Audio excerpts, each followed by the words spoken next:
Okay, it looks like we're here at the top of the hour. Wherever it is you might be joining us across the country, welcome to the DEI Community of Practice on Ticket and Workforce Employment Networks. My name is Miranda Kennedy, and I'm joined by Kevin Nickerson. We're on the NDI Technical Assistance Team for the Disability Employment Initiative. Happy to be here with you today. I serve as the Director of Training, and Kevin is our subject matter expert on Ticket and Workforce Employment Networks, for any of you who might be very new to joining this forum. For those of you who've been with us before, welcome back. Just going to take a quick moment for those who might be new or those who would like a quick refresher to let you know what our DEI Workforce EN Community of Practice is before we get started with our presentation and discussion for today. Again, thank you all for joining us. We're looking forward to a robust discussion. Our DEI Workforce EN Community of Practice is here to support our DEI project staff who are operating workforce employment networks. We're planning on doing that through, and have done that through, the dynamic exchange of ideas. We provide you with access to some of our seasoned disability resource coordinators and other project staff from across the country that have achieved success operating their workforce employment networks. Our ambassadors are here. There are DEI ticket ambassadors. They're here to help share insights and best practices.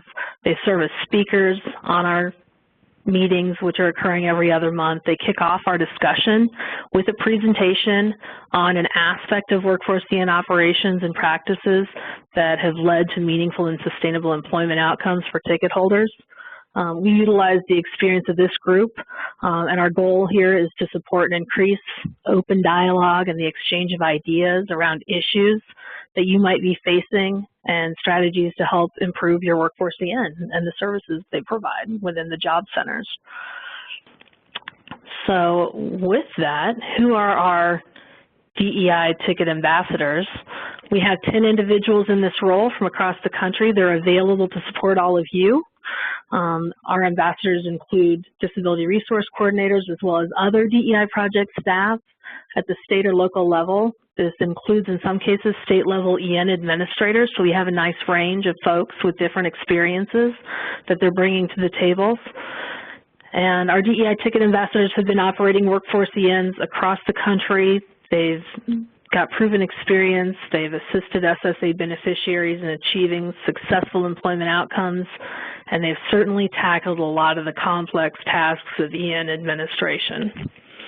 So with that, I'm going to hand it over to Kevin to share how our DEI ticket ambassadors can help you, and also to introduce our two DEI ticket ambassadors in their presentation for today. So Kevin, I'll hand it over to you. Well, thanks, Miranda, and thanks, folks, for joining us today. And Miranda did a great job, as always, laying out why we're here and what the purpose of these calls is all about. But what can these ambassadors do for you? Well, they will be on these calls bi-monthly for 2017. We'll have different topics that we'll present to you every other month, and you're going to get from these topics and from these presenters a lot of great information. So please join the calls. Next, we would challenge you, really, this is my challenge to you before our next call, actually, that you contact one of these ambassadors by accessing a list. Actually, if you look in your chat right now, I'm going to put in a link that'll take you right to where you can get to these folks and find each of them. And that's actually also provided on one of the final slides today. So yep. You will have that. So it's all over the place because we want you to connect with these folks. And again, my challenge is to reach out to one of these folks, obviously someone you might not have spoken to in the past, and try to glean some information from what they're up to with their workforce EN. The listing will also identify each of their areas of expertise and where they serve and the demographics of the area they serve. So if you're in a small rural area, you might want to speak to an ambassador that also serves in a small rural area that has similar challenges that you face. So those are the two things I would ask that you do, is join us and then also reach out to these ambassadors and find out a little bit about how they're doing business. Today's topic is on improving ticket holder outcomes through workforce EN and AJ service delivery. Specifically, our two presenters are going to talk about really more about the services they offer and the timing of the services and why that's so important. So that's going to be today's topic. I'd like to introduce you to both of these folks. First, we have Lauren Parker. who's been with the SkillSource group since 2010. That's when she was brought on board as a part-time consultant to implement the Ticket to Work program. She quickly developed it into a top-performing workforce EN in Virginia. With its success, her role transitioned into a permanent full-time position. In 2011, SkillSource was identified as a control site under the Round 1 DEI. Ticket achievements include establishing in-house expertise on SSA work incentives and developing systems to integrate Ticket to Work within the 6 SkillSource centers across Northern Virginia. Since its inception, the program has fielded over 1,400 inquiries from Social Security beneficiaries and helped place 125 ticket holders into jobs. As a result of these efforts, SkillSource has achieved a significant milestone last year of earning over $500,000 in ticket revenue since its inception. That's very impressive. Next, I want to introduce you to Randy Cook. Randall Cook, actually, I should say, has served as a DRC for Broome, Tioga Workforce New York since 2011 under the Round 1 DEI project, and I worked with him closely, I'm pleased to say. Previously, he worked in various supervisory positions within the workforce system. He earned his Community Work Incentive Coordinator status through the Virginia Commonwealth University process in 2012, and he also established the EN there for Broome, Tioga. Later, Randy joined the statewide EN in New York called NIAS, or the New York Employment Service System, in 2014. Mr. Cook has used his 20-plus years in managing employment, training, and customer service issues to provide direct services in job search and benefits advisement, integrating one-stop services for individuals with disabilities, and building bridges with agencies serving persons with disabilities. Randy has more than 300 tickets assigned currently. That's right, with annual revenue in calendar year 2015 and 16 eclipsing $100,000 in each of those years. Also extremely impressive. With that, I'm going to hand off the presentation to get started with Randy. Well, who are we attempting to serve in this project, and why do we exist? Well, some persons are new to their disability, while others have had a disability for a long time. Some persons are new to the employment system. Others have had mixed results in dealing with either government-run nonprofit agencies and or private agencies. Obviously, if they were totally successful or totally satisfied with their current employment, they would probably not be in front of you. And still others may come from a mindset or a background where they have been taught to retain their benefits, and they have really no knowledge of the work incentives at all. So it's a real mixed group of people. And some persons have been discouraged about their own attempts, while others have been disappointed by their involvement with other agencies. And as with any job seeker, possibly discouraged by the length of time it takes to either get assistance or to get back to reemployment. So how can we get persons convinced that, one, working for wages is possible, working will be a good addition to their lives, and also that we can be effective? And that kind of leads us to our first polling question.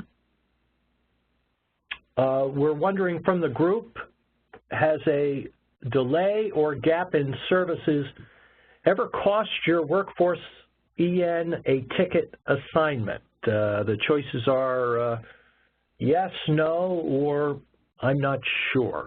And we usually give a minute or two for this polling question. We have a lot of folks piping up. This is great. Please do take a second to complete this poll. It's over on your right-hand side. We also have the polling question on a slide, but if you look on your right, that's where you complete that. It looks like a number of folks are coming in. So far, we've got 5 people saying yes, 2 people, 3 people saying no, 3 people saying I don't know. Oh, wow. The yeses are going up.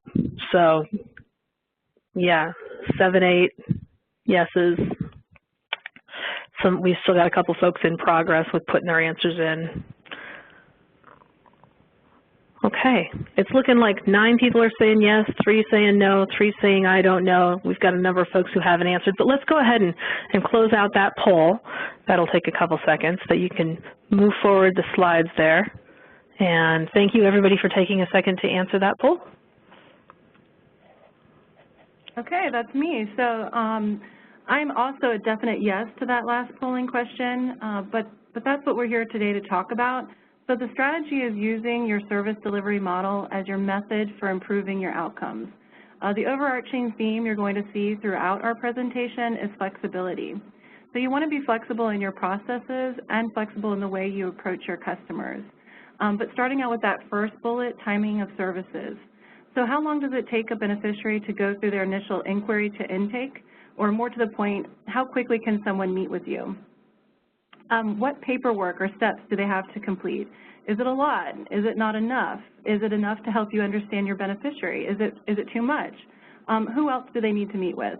This is something we've seen change over time, and again, it goes back to being flexible with your processes. For example, when we first started serving beneficiaries, we were requiring everyone to provide the same documentation they needed for WIOA enrollment. But what we found is a lot of our customers weren't eligible for WIOA, and we were requiring a lot of paperwork that we just didn't need.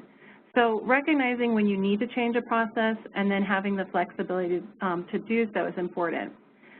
That also goes into case management, and that's case management at the door. So again, for our success, taking tickets directly, independent of enrollment into WIOA, was key for our success. And we find that because in our area, that SSDI check, that insurance benefit, generally puts our beneficiaries over income for training dollars. But by having the ability for a customer to just walk in the door and receive that case management through ticket, this was an improvement also on the previous model that we had through the Disability Navigator Initiative. During that period, a ticket holder could walk in and receive some assistance as a core service, and I know I'm speaking pre-WIOA language there, but they didn't have a case open and they relied solely on referrals. So through Ticket, we were able to provide an enhanced service to the beneficiary walking through the door by keeping assignment open to all. They had access to case management without having to be enrolled into WIOA. And if we dig a little deeper and we look at who can assign their ticket, again, keeping that open to everyone was important. And it's not just because of that DI benefit, but it's also because in our area there are a lot of other options for folks, there are not a lot of other options for folks who don't want to go through VR. So some of the other local ENs are also vendors of VR, and they only assign tickets who come through VR referrals. So they're not taking tickets off the street, so to speak.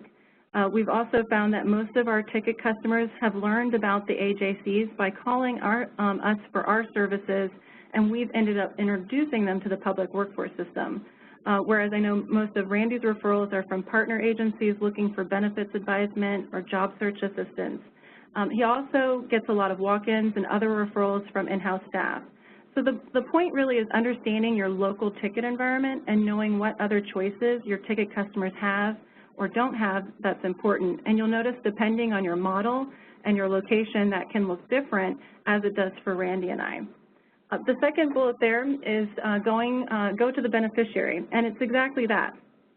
If you're able to go to the beneficiary, you're able to eliminate transportation barriers. So think about where you meet. Are you flexible in where and when? For example, if they don't have a car or there isn't a paratransit stop or they have to take 3 buses and walk half a mile to get to the AJC. We've met clients at neighboring AJCs and not workforce, they're not workforce ENs, mind you, because our ticket service area goes beyond just our local workforce area. We've also met clients at libraries, community centers, coffee shops. If they're working, can you meet with them during their lunch break? I met with a client who had a job with the federal government at the cafeteria in her building downtown. I've met another client at Target during her work break. I know Randy has met with customers at coffee shops and libraries as well. And then working at your beneficiary's pace. And again, that's also as much the point as the last one. As Randy puts it, it's what can we do today to get you started in your job search? That's how he puts it to his customers. You want to harness that momentum of that first meeting and keep it going for the job search period in front of them. I like to assign tasks to the beneficiary in that first meeting, and ideally each time you meet or speak on the phone. The goal is to keep them engaged, so it should be tailored to their pace. Nothing too much to lose them, but enough to keep them accountable for their own success. And that last bullet up there, ticket triage. So what does a job seeker need right away? Can you tailor your services to the individual's needs? We all do this, but it's, again, thinking about what your menu of services looks like and identifying what can be delivered in that first or second meeting. Some examples might include a way to change their language in talking about employment, or emphasizing abilities as opposed to barriers. Is it a resume or computer skills or instructions on how to find work or even references? Are they starting a job and they need to know how to report their earnings? Basically, what does your menu of services look like in that first and second meeting? Randy is going to break it down and talk about some of the potential services in the next few slides. But first, I think we have another polling question. So, how is your workforce EN accessing benefits advisement for ticket holders? And your options there are, our DRC is also a certified benefits planner. We partner with local WIPA, other, and if you do have other, go ahead and put that in the chat, and we are still trying to figure that out. So again, the question is, how is your workforce EN accessing benefits advisement for ticket holders?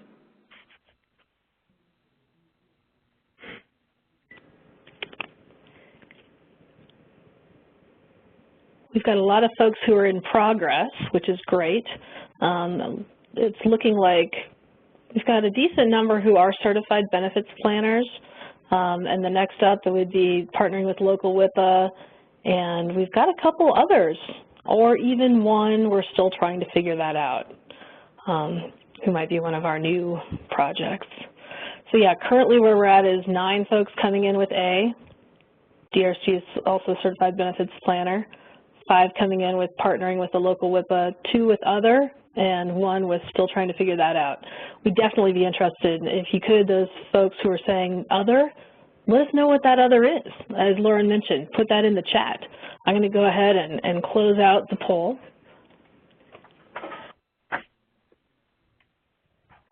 And Lauren, it's back to you. Okay, I'll hop in here.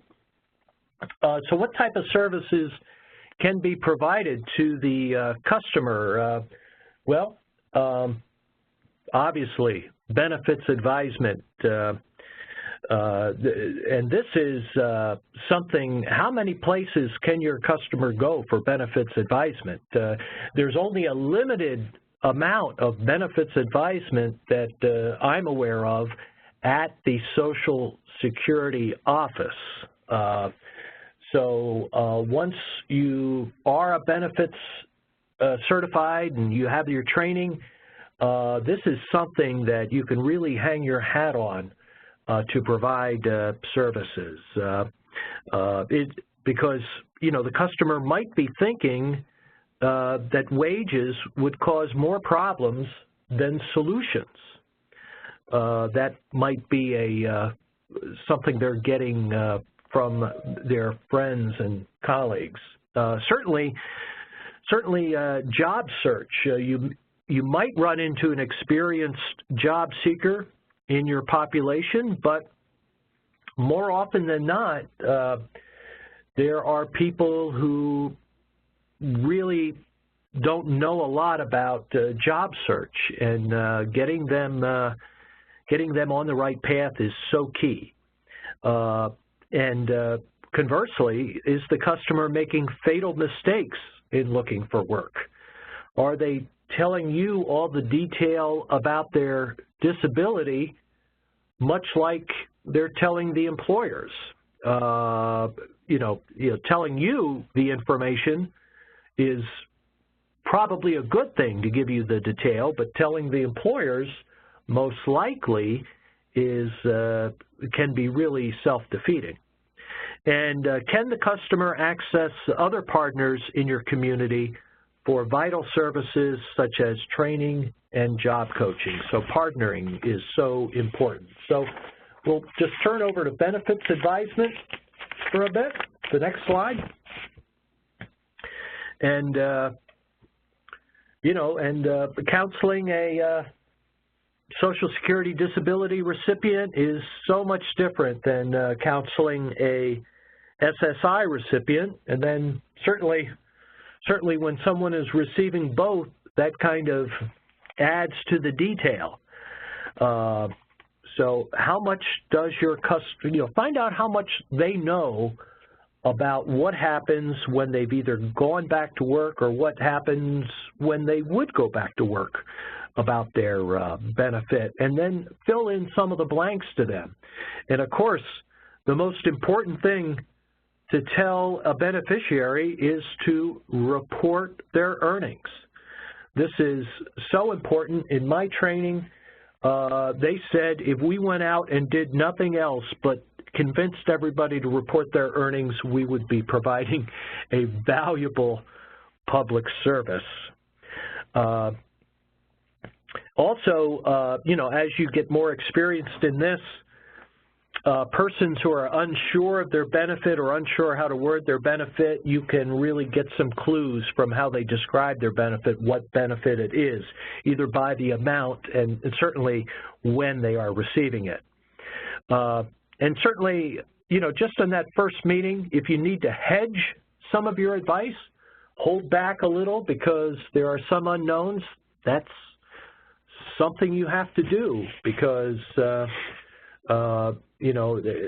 there are, you want to get a report from Social Security to be on solid ground with your advisement.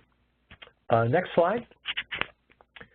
Job search. What kind of things can happen right away? Providing someone with a basic resume from maybe information that's already in the computer or information that you are putting your own data input from the interview with the customer. Get them thinking about what that resume should look like. Are there any additions? To say, here's something that if you had to give a resume to an employer, you have something. And this is so valuable, and I am holding resumes for a lot of people who return to me for updating their resume, and this is just a valuable service to them. And this can really demonstrate immediate value of your services. And this, of course, really helps develop strong relationships with customers who know your value. And I have some other things listed there that are vital in job search, the online applications, giving someone a list of websites that would be helpful. Just a basic discussion about networking for employment. And for people who have had these gaps of employment, it seems references can be so elusive, and giving them an idea of who to speak to, who to ask for references is so important, and of course that really helps their networking. Next slide. This discussion on disability disclosure is so important in providing services, and that's another thing. You might be the first person they've ever run into that is providing them with counseling on their options to disclose a disability and the ADA law and what exactly reasonable accommodation means and such. So you can be so valuable to customers, and you can immediately start building a relationship based upon just that, because this is so crucial for a person's job search. And this could help steer them to a path that's going to provide results. And this leads us to our next polling question. how are you accessing other service providers to assist your ticket holders? Are you using the model of the integrated resource teams? Are you doing formal or informal referrals to other service providers? Are you doing both of those things, or haven't you really got off the ground yet? So we'll need a few minutes to compile this one.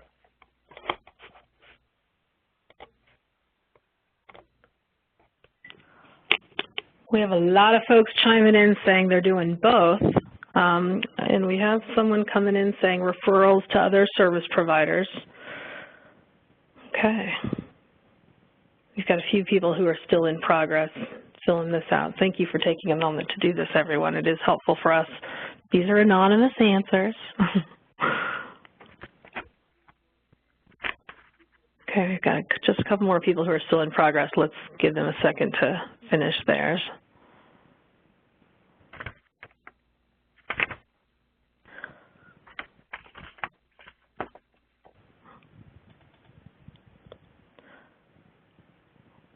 Okay, out of those folks who have completed this, we're getting 16 of our folks on the line today saying both, one saying referrals to other service providers, and those are our two answers. So I'm going to go ahead and close that poll. Thank you, everyone, for taking a second to complete that. Okay, I'm going to take us to the next slide on partnering, and this is again under that breakdown of how it works. So as that last polling question indicates, partnering is key.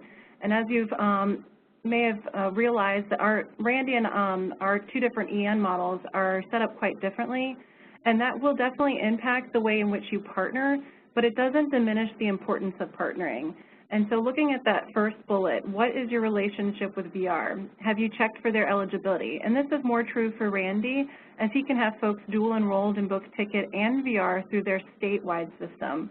Whereas in our area, we have a Partnership Plus agreement with VR, and we would be talking with the beneficiary about their needs and what we can provide under ticket case management versus what we can provide at the centers, or what we can obtain from VR, or what they can obtain from VR, and helping that beneficiary understand all of their options. There have also been instances for us where the Virginia VR agency is not opening new cases, or they've been on an order of selection. This is where we've been able to provide that immediate service, and is in the best case scenario would be that by the time the beneficiary's VR case opens, they're working and they don't need VR, or the worst case scenario, they're still looking for work and we close the case, and that way they can receive those services that we don't provide but is essential for their success. We've also noticed that, again, many times we're introducing beneficiaries to the public workforce system, and what that looks like is when we ask a beneficiary if they're working for, with VR, and that's part of the screening process for assignment, sometimes they'll tell us that they have no idea what VR is. So again, that leads to that discussion about what their options are. So that next bullet is other partner counselors, and what other community services are available that would help your ticket customer achieve their employment goal. Maybe it's English language classes, or a GED course, or childcare, or an area for us where we see a need is in job coaching, and we started to look at community partnerships to provide that service. It's still a work in progress for us, but it's through partnering that we'll be able to get our customers what they need to be successful.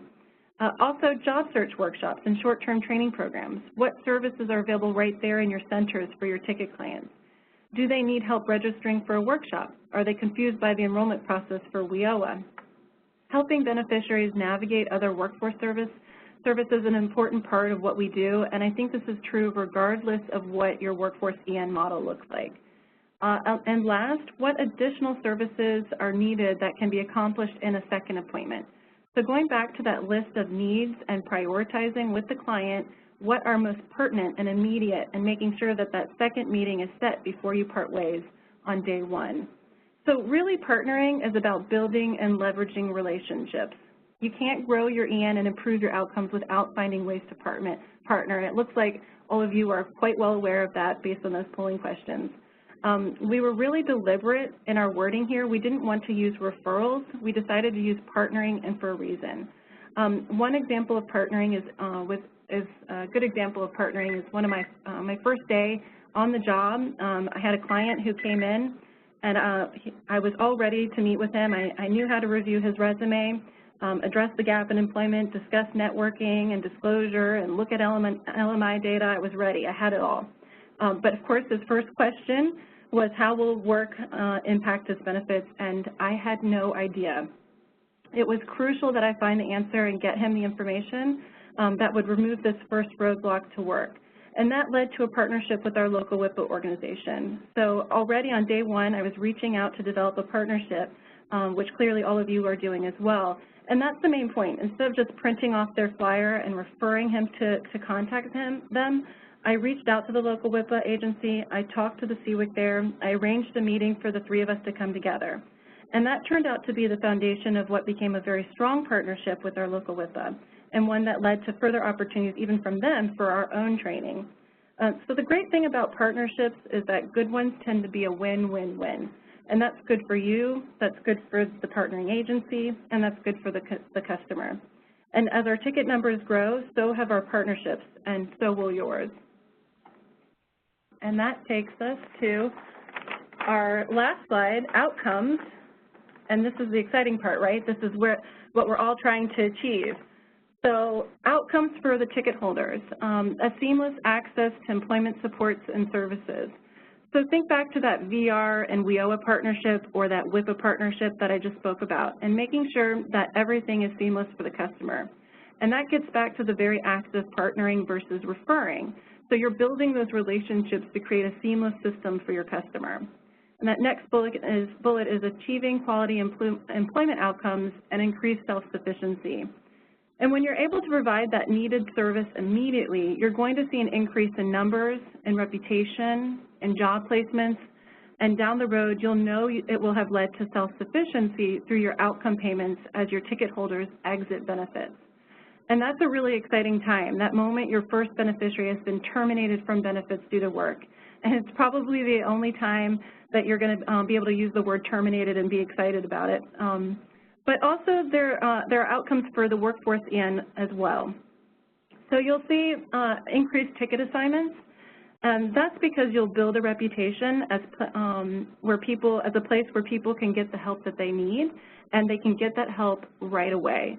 I know Randy had spoke earlier about it, building value within your services. And again, I had mentioned VR having their list closed, their case not taking assignments or opening cases. So really it's about being able to open up your services and help beneficiaries get the help they need immediately. You'll also remove barriers to assign their tickets so no one drops off because they have to fill out some lengthy application like we experienced in the beginning, or they have to wait weeks for an orientation or intake. You'll also see a steady revenue stream and the sustainability of DRC staff. You've seen it's possible through our two different workforce EN models. Both of us have been achieving a steady revenue stream. Randy, as I think Kevin mentioned earlier, Randy has had 2 years in a row at over 100,000 in revenue, and our area has also been seeing over 100,000. We just saw our first year at over 200,000. So it's nice to have that steady flow, which can translate into more resources for your customers and more staffing to meet the demand. Next, the last bullet there is excellent reputation for service delivery and outcomes. So you'll be building that. We get customers who call us because they read our report card on the National That Choose Work website and made their decision to sign with us because of that good report. You'll embody the true meaning of universal services by helping your customers access all of those different resources across your workforce systems, and you can help them get those services that they need now. So actually that concludes the presentation portion. With that, we'll move this over into the discussion portion. To get things started, we've come up with a few questions. I'll change the slide here. Of course, if you have any, please don't hesitate to chime in. We do want to hear from you. But that first question, have you adapted or modified a process in order to make it easier for your customers to receive services?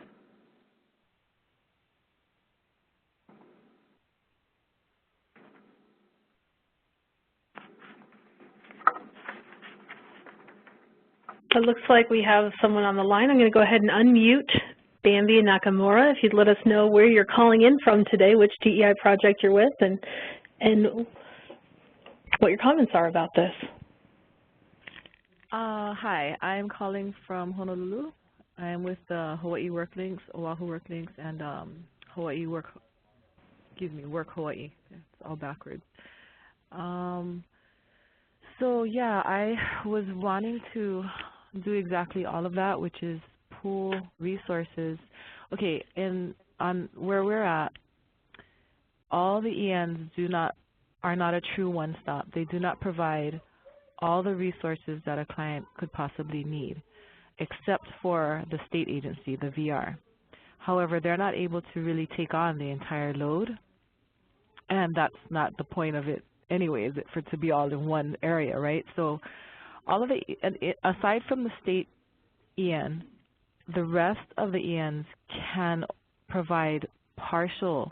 For instance, we generally will have funding for education and training, but whenever we have someone who needs supplies or job coaching, we have to hand them entirely over to the state VR because they're the only ones who always have funding for that. And so we're always losing tickets that way. Another thing is the rest of the ENs might have, for instance, Easter Seals generally has funds for job coaching, but nothing else. So what I would like to do is tap into all of those resources, let everyone use their funds, and then have them be able to be reimbursed. And nobody wants to cooperate in that way because it just seems very strict or inflexible on how the SSA reimburses for resources, especially if it's going to be lumped into. I'm not sure. I'm trying to figure it out, but my understanding was that we cannot have, say, we open up a ticket and provide resources to a beneficiary for milestone 1, and then refer them, or whatever the word is, over to another EN for milestone 2, whatever is covered, whatever needs they may have during milestone 2, and then have them return to us for us to close it out as an outcome. Does that make sense? This is Lauren. It does make sense. And I know the frustration you're experiencing. We haven't shared a ticket yet, but from my understanding is the way that you can share a ticket is it's really going to be identifying a percentage of the payments. So I don't know if it's so much switching back and forth. But more of that split payment. There's a split payment form, right, that we can request. Right. There's that, but I believe, and I'll let somebody else wants to chime in on the panel here. I believe that you can also set up where you share the ticket, where it's not just a split payment. Does anybody know on the panel or had experience with that?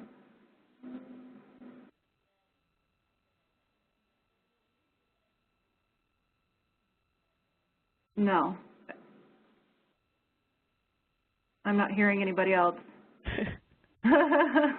Lauren, this is Kevin. I can maybe talk a little on this. So is this Tracy, by the way? I missed the name. No. This is Bambi. I'm the newbie.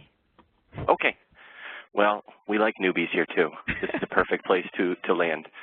Sounds like you want to get all these agencies working together, and money's getting in the way, right? Mm-hmm. Yeah. So really there's two ways that I can think of that allow for a formal arrangement. One is Partnership Plus. That would help you to have a formal arrangement with the VR agencies, okay? And also that ties nicely into, what we always talk about is, integrating resources for people, right? We've heard this term integrated resource team for years now.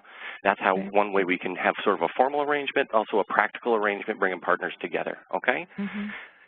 But you've got other entities in the mix here that wouldn't be affected by a Partnership Plus arrangement, right? Now you're talking about private entities and how they do business. And so the other formal arrangement that we can have within the ticket program is a split payment. Right. So that you actually make an arrangement. I've done this before with other agencies because they had expertise I didn't, and I wanted that person to, get access to that expertise. Right. So we actually developed that arrangement before we went to the ticket program manager, okay, and developed an arrangement and said, we're going to split it in this way. We agreed to it before we even went to the table to the ticket program manager. They agreed to it. We split the payments.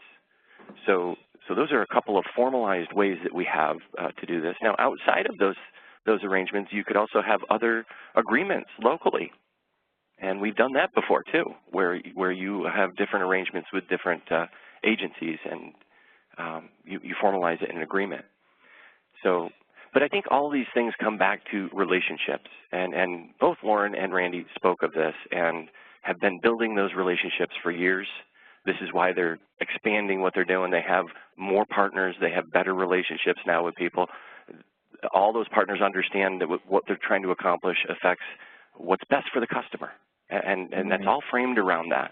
And I think you can kind of diffuse most of these money issues when you always frame it around the customer, at least from my experience. So that's my 2 cents for what it's worth. Well, what I'm hoping I'm hearing from you is that according to the SSA or possibly the TPM I'm working with, the SSA would be willing to be flexible in payments as long as we have it well, well set out and who gets what. Is that okay? Absolutely. So there's 2 different things. So there's a partnership plus arrangement, an agreement that you can have with your state VR agency. That's a separate issue, okay? Right. But with Easter Seals, you could have a split payment agreement, and you could also arrange a split payment agreement for a by ticket holder that you're serving. And Randy, Kevin, I'll chime in here too. This is you being proactive with that partnership versus you waiting to receive a split payment form from Maximus on that ticket. So you're developing the language around what that split payment will look like. Right. What was that, Kevin? What was that you just said about an arrangement with the beneficiary or the ticket holder? I mean. Right, and there's a question that came in, I think, as a result of something I said. The question was when I said before you take it to the ticket program manager. That is Maximus that I'm talking about, okay? Oh, yeah. Yep. Okay. So just to be clear on that. And so what you could do is have a discussion like usually either one entity or the other has the ticket already assigned when these things come up, right? Right. Okay. Then you would want to approach the agency and say, look, I need your service. And they're going to say, well, we don't have the ticket assigned. And you can say, well, I would very much be interested in sharing the revenue of this ticket with you. And I would like to arrange that split that we can provide to Maximus, because really it's their decision how they split payments, unless you have 2 entities that are agreeing that this is how we want to do business, and they're fine with that. Right. Okay, perfect. That's awesome. That clears all of that up. Now I can start building those relationships. Yeah, get the money out of the way and keep the customer in front of everybody, and everybody will be quiet and they'll say, well, that makes sense. Exactly. Okay, thank you.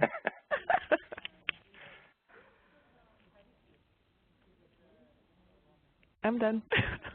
It looks like, thank you very much, Sandy. This is a great discussion. It looks like we have another individual on the line who I'm going to go ahead and unmute, Lisa Dunaway, and you can contribute to the discussion or add something new. No, I had just asked the one question about the program manager being Maximus, and you answered that. Okay, great. Thank you, Lisa. Thanks. All right. Let's go ahead and see if we've got any Q&A. And I know, Lauren, did you want to share the other discussion items? Can we have folks chiming in on any or all of these? Or yes, please, any and all. So what or kind of any others as well. So absolutely. Anything that's triggered. Let's look at can you provide faster than other agencies? And kind of going back to that example that I provided about VR, when there was a wait list, we were able to serve that customer immediately. And then when their case opened with VR, if they needed the supports, we would close it. And if they didn't, then it was a great situation. Actually, I kind of like the reverse of this question. What service would you ever provide slower than the other agencies? I mean, when we're talking about, if you truly have flexibility in meeting with customers and providing them a full range of services.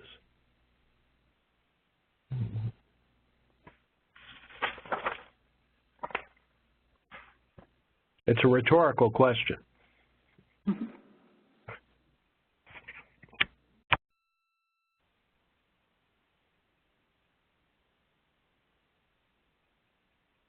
Well, I can add to maybe not the reverse, but something that we found where we were able to bring that work incentive piece in-house. That was a huge thing for us to be able to do. It really enhanced our services for our clients because our WIPA is great. We have a great relationship with them, but they were overtaxed.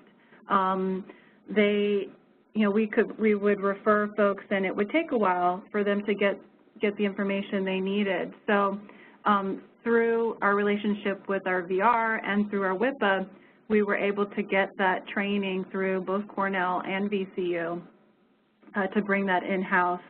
And so that's been a huge bonus for our ticket clients. You know, it looks like we have Wendy Swearingen, and she's raised her hand. I'm going to go ahead and unmute her line for Wendy. Oh, was I able to do that? She just put her hand. Right there. Thanks. Did I unmute you, Wendy? I hope you can hear me. I can hear you. Could you let everyone know where you're calling in from? And also, you've had a lot of different hats on with this. So I have. My name is Wendy Swearingen, and I'm calling with the state of Alaska. I'm the statewide lead disability resource coordinator up here. And Lauren, you just touched on what I was going to touch on, is that CWIC piece of it. And we've also brought ours in-house. We have 2 on staff right now. We're looking to expand it and train all of our DRCs, hopefully. That's something that we're looking at in the future, because that was a really extremely important piece as well. We were relying on going outside of our agency. We had partnered with our WIPA, and we also contracted with individuals that were doing it through VR. They are CRPs in the VR world, but we were contracting with them and paying them as well to do our benefits analysis, and we were finding that it was taking months because we're so, there's only a certain number of CWICs up here in Alaska, so we were finding that it was taking a very long time to get individuals the benefits analysis and the information that they really, really needed desperately. And so we brought that into our system as well. Unfortunately, right now there's only 2 of us, and so it really taxes the 2 of us sometimes, and we still have to go outside to WIPA or rely on contracting to get them done. And again, we're backed up to that.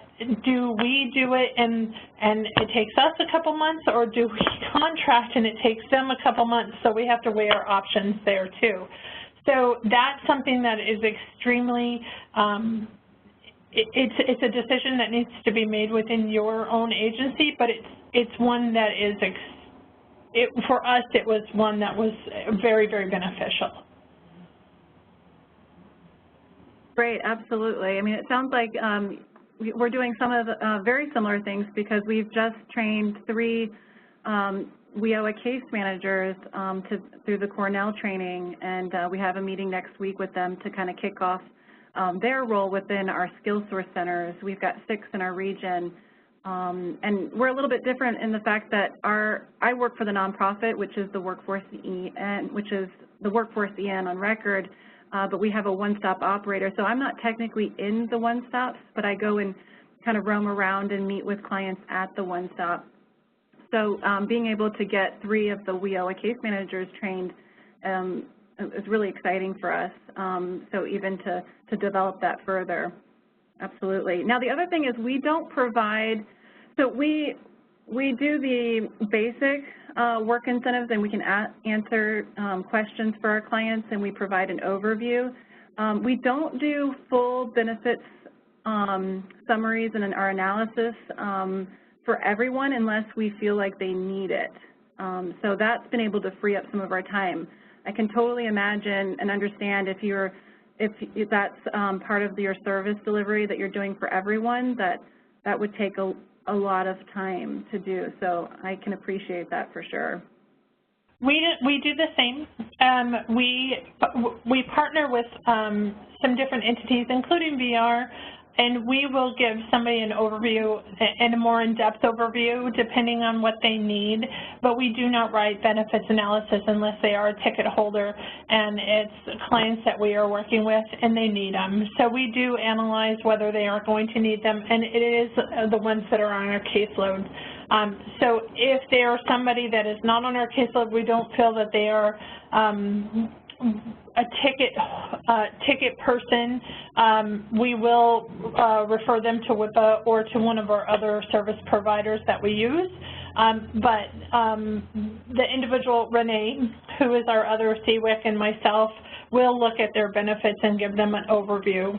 So we're not writing full-on benefits analysis for everybody either. That would just take way too much time, and like I said, there's only 2 of us. So that would we would be doing that all week. Absolutely, yeah. And it sounds like we are prioritizing the same way as you guys, because we also we'll act as a advisor to folks that aren't in the ticket or don't have their ticket assigned, but really a lot of times we're going to refer them to, or let them know about the WIPA or the 1-800 hotline. But now, taking that referring out of it, we're trying to build that capacity within the system. So with those 3 WIOA case managers, so even though they may not be assigned, their ticket might not be assigned, and instead of us taking that opportunity, our time to do that, we would work with the staff there that have that knowledge now. So it sounds like, yeah, we're doing a lot of the, very similar things. Yeah, absolutely. And it's been very beneficial for us too. So I definitely see it as a positive and a way to move forward with your ticket holders and getting them the most appropriate information in order for them to move forward with working and being sustainable. Absolutely. And Lauren, while I got you on the phone, you just said that you've done both trainings with individuals with the Cornell and VCU. I would love to talk to you about the benefits and challenges with both, because we've only done VCU. And so if I could call you sometime and talk to you, because we're having a hard time getting into VCU when they change the rules. So that would be great. I would love to. Great. I look forward to it. Thanks. And thank you, Wendy, for piping up. Wendy is one of our other DEI ticket ambassadors also. So she's not just the project lead for Alaska, their Round 6 project, and she was a DRC with Round 4. So thank you for chiming in, Wendy. And actually, I'm going to go ahead and just take us to the next page here so you all can see this Workforce EN Community of Practice landing page. Wendy, you should have Lauren's contact information, but if you don't, you can go click on that link at the bottom, and that'll bring up all of our archives as well as the contact chart for all of 10 of our DEI ticket ambassadors that Kevin referenced at the beginning. But I'll hop us back over to the discussion items. I see Bambi and Lisa still have their hands up. I'm wondering if they may have raised them again or if their arms are just getting really tired over on the right-hand side, because we'd love to hear from them again if they have other things to contribute, or from anyone else on the line. And Kevin, Randy, Lauren, are any of you hearing from anyone privately in the chat or Q&A? I don't see anything right now, Miranda, so I think we might be at the end of okay, we still have a few minutes, folks, so feel free to go ahead and contribute that. But I'll hand it over to Kevin to just any thoughts you're having as this discussion is moving forward and as we're kind of coming towards the end of our time here. And Kevin, whatever you happen to be sharing, I'm going to go ahead and pull up the file transfer so folks can download the PowerPoint in case you didn't do that on your way in. You also might want to take a look at the Q&A, Kevin. Very good. Will do. Okay. Well, the first thing I'll say is thank you to Randy and Lauren. What you don't realize, unless you're one of our ambassadors that's helped us with one of these presentations, is that, yes, this is an hour call, but there's a lot of prep work before this to get this all pulled together and talk about the work that each of these folks have done. So we really appreciate both of you. I do also want to make a distinction here that, you know, you heard very different, I mean, there's some similar strategies that Lauren and Randy use, but they're very different offices. Just like you may be on the call thinking, you know, that wouldn't work in my office, and it won't always work exactly the way it's laid out for some of our DRCs in a different office. And that's why we have such a variety of ambassadors that we've called upon to help us with this, from both rural areas, small offices where you might be a lot more engaged like Randy is, and big, you know, sort of a mid-sized office like I think of Lauren's, and then very large offices where you're going to have, you know, maybe 50 workforce staff there, and there's no way that you're going to do everything yourself because of the volume. So just know that the models vary, just like our workforce areas do, as you know. And this is why we're encouraging you to reach out to some of the folks that are on the ambassador list. And certainly I know that Wendy will be talking to Lauren, and that's fantastic. I got to tell you, in my past, one of the things that advanced the efforts that I had in our area so much was speaking to somebody else. And in fact, it's a name you might recognize, Mary Lynn Revore, somebody I work closely with still today. But I got many good ideas from her, and likewise I think she did from me. So we really shared a lot of our practice and what we were doing, because it's not a competition. I mean, there's really no competition here. It's all about helping folks get back to work, you know, realizing their dreams still that have been on hold in many cases for years. So that's what we're up to here. So I don't sense that amongst us, but I just put that out there that please speak to the other ambassadors. I think that that's probably one of the biggest takeaways you can have from this. So with that, I just also, you know, wanted to put that out to Lauren and Randy. Thanks so much for your time and efforts to get this prepared today. I think our questions are done. So what I'm going to do is turn back to Miranda. She will talk you through how to get this file transferred to your computer if you'd like to have that now. Miranda? Great. Thank you, Kevin, and thank you, Lauren and Randy and Bambi and Lisa and Wendy and everyone who piped up today and engaged in our community of practice discussion. This is a good topic to be tackling at this point in the beginning of 2017. There is the file transfer on the computer in front of you. All you need to do is click on that and download it. It'll download directly to your computer. If there's any reason it doesn't do that, maybe you've got insane firewalls, that's fine. You've got my contact here and Kevin's as well. We can send you that PowerPoint. The archives of today's discussion and materials will be on that landing page, the Workforce EN Community of Practice landing page. So check that out. That's where they go. That'll be up next week. And you can check out all of our previous Workforce EN Community of Practices, the materials, the handouts. Some of these have takeaways. We also have a landing page for our Business Engagement Community of Practice. So these are all available to you. So with that, I will go ahead and say thank you to everyone joining us today, and we're looking forward to being on with you again. We're going to not be having a community of practice in March. There are a lot of other things going on. You've probably seen a lot on the listservs, but we'll be re-engaging with you again in April. So for now, thank you, and take care. Enjoy the rest of your day, everyone.